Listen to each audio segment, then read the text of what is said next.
فيلمنا بيبدأ في بيت سعيد مع طفلة اسمها هولي، وهي بتعيش مع عيلتها. بيبان ان اخواتها ما بيحبوهاش قوي لما ما بيرضوش يدوها طبق الاكل اللي على السفرة، وبتبقى هولي متعلقة جدا بامها، ودايما الاتنين بيبينوا لبعض قد ايه هما بيحبوا بعض. وفي يوم للاسف امها بيجيلها سرطان، وبتقضي هولي وقتها مع امها وبتحاول تفضل ايجابية دايما عشانها.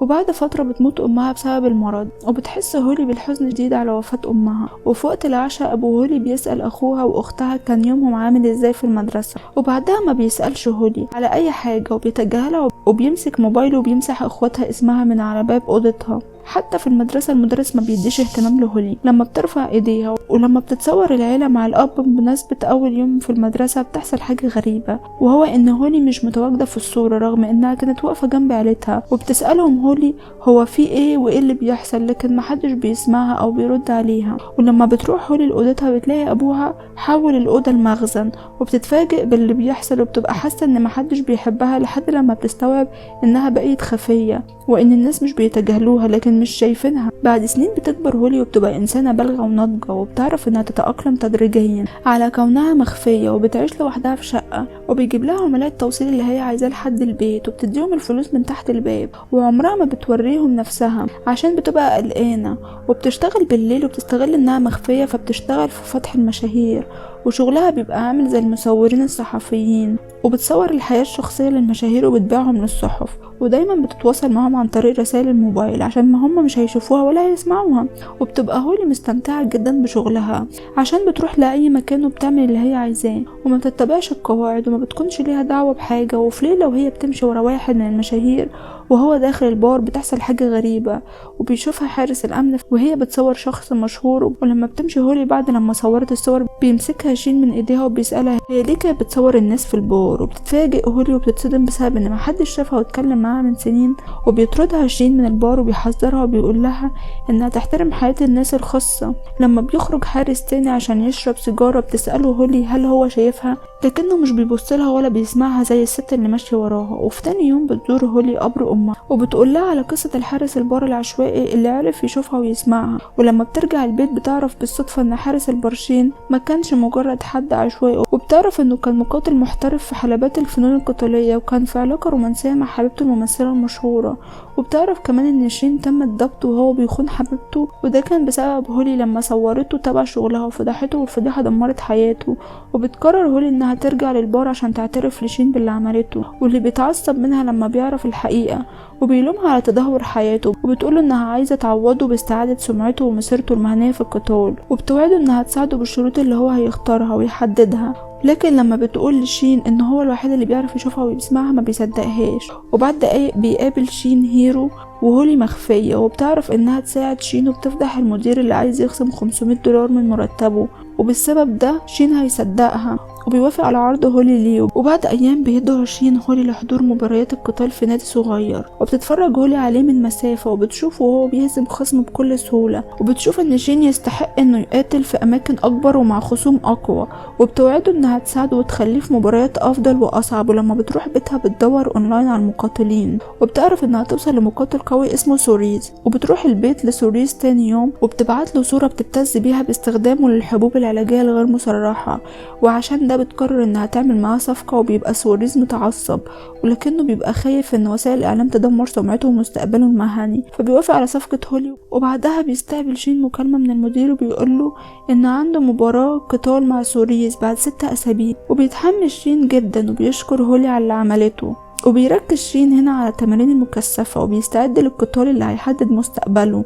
وبيكون القتال ما بين شين وسواريز اتشهر في وسائل الإعلام والسوشيال ميديا وبتتكلم عنه. بيبقى الجمهور قلقان ازاي شين هيلحق يجهز نفسه في خلال 6 أسابيع بس. ولما بيتمرن شين بتدعمه هولي وبتصوره عشان تشهره وبتخلي الناس تتكلم عنه. وفي يوم القتال بيسأل شين لو هي عايزة تحضر وتتفرج على مباراة القتال، ولكنها بترفض وبتتفرج هولي على المباراة في التلفزيون. وبيتفاجئ الجميع لما بيكسب شين وبيخلي سواريز يستسلم في الجولة الثالثة، وبيكون اللي حصل ده عكس توقعات الجمهور والسوشيال ميديا. وبعد المباراة بيروح شين بيته وبيطلع مع هولي لسطح البيت وبيتفرجوا على القمر مع بعض، وبيجيب لها ايس كريم، وبيكون شيء متعود انه ياكل ايس كريم دايما بعد مباراته. وبيقول لها ان ستايل لبسها عاجبه، وبتتحرك مشاعره لهولي وبيبوش شين هولي، ولكن بيتسحب مصور صحفي وبيطلع للسطح وبيصور شين شين وهو بيبوسها، ولما بياخد شين باله بيطارد المصور، ولكن المصور بيعرف انه هيهرب بسرعة، وبيكون الموضوع ده بالنسبة لهولي عادي، وبتقول لشين انه هيظهر لوحده في الصورة. وفي تاني يوم بتتمشى هولي في المدينة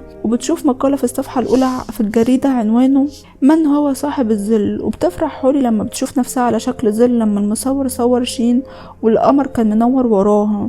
وفي القتال اللي بعد كده بيكون شين ضد مقاتل اسمه تومي اللي كسب درعين في بريطانيوم في القتال. وفي خلال المؤتمر الصحفي قبل المباراة بيتراهن تومي مع الجمهور انه هيهزم شين اشد هزيمة في الجولة الأولى، وبيتعصب شين وبيتخانق مع تومي في المؤتمر. وبيبقى آخر سؤال من الصحفيين في المؤتمر هو هل جوليانا حبيبته السابقة هي صاحبة الظل اللي في الصورة؟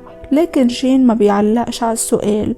وبعد انتهاء المؤتمر بتستخدم هولي قدراتها وبتبعت له صورة بيظهر فيها ان حبيبة تومي عندها 16 سنة وتحت السن، وعشان تثبت له الكلام ده بتبعت لتومي بطاقة هوية حبيبته. وبيخاف تومي وبيبقى معندوش اي خيار غير يقبل صفقة هولي، ونتيجة لده بيخلي توم شين يكسب في يوم المباراة، وبترجع سمعة شين زي الأول وأحسن. وبعد أيام بتنشر إشاعات عن شين اللي هيبقى ضد المقاتل جاكسون اللي بيكسب دايما مبارياته ولاعب محترف، ولكن ما بيكونش فيه طريقة لتفضح بيها جاكسون بسبب انه ملهوش علاقة، ما بيشربش مخدرات، وبيبقى انسان مثال للانضباط. فبتقرر انها تتكلم مع شين وتطلب منه انه يساعدها عشان تعرف نقطة ضعف جاكسون. ولكن لما بتروح هولي لشين في البار بتشوفه مع حبيبته الاولانية جوليانا، وبتعرف انهم رجعوا لبعض تاني، فبتتضايق هولي وبتتعصب منه وبتمشي، وبيجري شين وراها وبيعرف انه يوصل لها. وبتقول هولي بالغلط وهي متعصبة انها ابتزت تومي، وبيتعصب شين لما بيعرف حقيقة اللي هولي عملته، وده لانه انسان شريف وواثق من نفسه وعنده مبادئ، وبيقولها انه عايز يكسب بقدراته الحقيقيه ومش محتاج منها اي مساعده، وبيقرر يسيبها وما يتعاملش معاها تاني بالرغم ان هولي بتعتذر له. وبترجع لشغلها وبتروح البار وبتصور المشاهير وبتبيع صور للصحف. وبعد ايام بيروح لها شين البيت وبيعترف ان سبب فشله في الماضي ما كانش موجود في صورها، وانه كان بسبب ثقته في نفسه وحياته اللي ملهاش معنى. وبيبقى شين راح لها عشان يقول لها بس الكلمتين دول وما بيصلحهاش وبينهي علاقته بيها، وبتتعصب وبتفقد سيطرتها على نفسها بعد لما شين انفصل عنها، وبتعيط بتكسر كل حاجه في البيت. وفي يوم بتبص على نفسها في المرايه وبتكون خفيه قدام نفسها لاول مره وما بتشوفش انعكاسه، حتى شين الوحيد اللي في العالم اللي بيشوفها ما بقاش بيعرف يشوفها تاني. وبتكون هولي قدامه وبتحس بخيبة امل واحباط، وبتقرر انها تنتقل تعيش في مدينة تانية. وقبل ما بتمشي بتروح تزور عيلتها وبتساعد اختها عشان توري جوزها نتائج اختبار الحمل، وكمان بتساعد اخوها عشان يكلم البنت اللي معجب بيها بس مش عارف يوصل لها. وبتشوف ان ابوها راجل لطيف على عكس ما كانت هي فاكرة، وبتعرف هولي تستوعب انها ما كانتش بتبذل مجهود وتخلي الناس اللي حواليها يحبوها. وفي القتال النهائي بيكون شين في الحلبة ضد جاكسون وما بيكونش قده، وبيكون الفرق جديد في القوة والمهارة، وبيتضرب شين ضرب مبرح من جاكسون ما بيعرفش يدافع عن نفسه. وبتقلق هولي على شين وبتقرر انها تروح تحضر الماتش، وبتحس بالأسى لما بتشوف حبيبها وهو بيتألم بسبب الضربات من جاكسون. وبتستغل هولي انها خفية وبتتسلق السياج وبتدخل الحلبة عشان تبقى موجودة جنب شين، ولما بتلمسه وهو على الأرض بتقوله انها دايما هتبقى جنبه. وفجأة بيعرف شين انه يشوفها تاني، ومش بس هو ولكن كل الحضور. وبيخرج الحارس هولي من بره الحلبة عشان يستأنفوا الماتش، ولكن شين بيخسر الماتش في النهاية. وبعد الماتش بيخرج من قاعة القتال وبيقابل هولي وبيحضنها وبيبقوا مع بعض من جديد. وبعد ايام بتروح هولي لابوها عشان تشوفه، ولأول مرة من سنين بيعرف ابوها اخيرا انه يشوفها، وبتحضن هولي ابوها وهم بيعيطوا من الفرح. لو الفيلم عجبكم متنسوش تعملوا لايك وسبسكرايب للقناة عشان تشوفوا كل الافلام الجديدة. اشوفكم الفيلم الجاي.